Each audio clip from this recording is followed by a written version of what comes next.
the vice presidencies of Richard Cheney and Joseph Biden, the significant differences, it would seem to me, or to I think a lot of people, would be that Cheney's vice presidency was intent from September 12th, 2001, to creating his own intelligence unit within the vice president's office, going after Saddam Hussein almost immediately after September 11th. And he played a significant role in the Bush presidency. Tell me about the differences that you've seen, perceived, written about between the vice presidencies of Joe Biden and Dick Cheney. I think they were both powerful, as you suggest. I mean, during the Cheney period, people were talking about an imperial vice presidency and the joke that President Bush was a heartbeat away from the presidency. When Vice President Biden gave his acceptance speech at the 2008 convention, he said, if I become vice president, the most frightening words in the English language will no longer be the vice president's office is on the phone.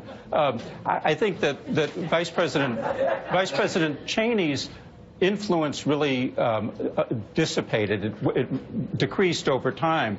Vice President Biden had to make up really for some of the pushback against the office.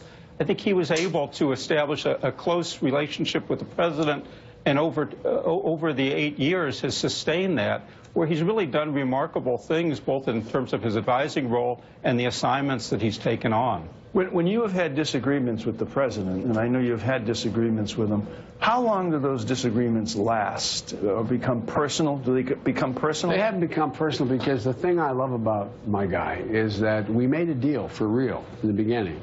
Whatever we had in our chest, we would get it off our chest.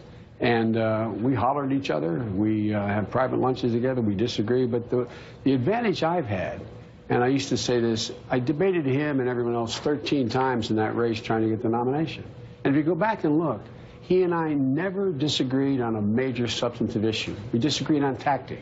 So I knew I was in a comfort zone where he and I were on the same page in all the major issues. And so, but no, it's never lasted. And the president is no drama Obama. I remember him saying about 2 years in, he said, you know, we've become really good friends. I never expected that.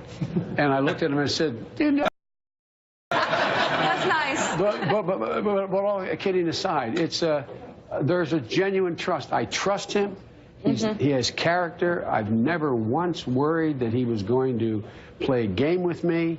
And I know he trusts me. And I don't know, Joel, you know more about it than I do in terms of the history. I mean, in terms of the history. But it seems to me the most significant thing that has to occur is you have to be simpatico ideologically with the president, and you have to understand there's a V in front of your name. You're the vice president. Right.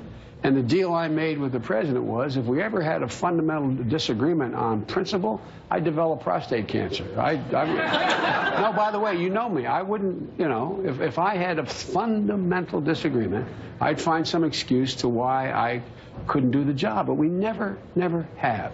Yet we argue like hell. I mean, we're not shouting at each other all the time, but it's, we're very blunt.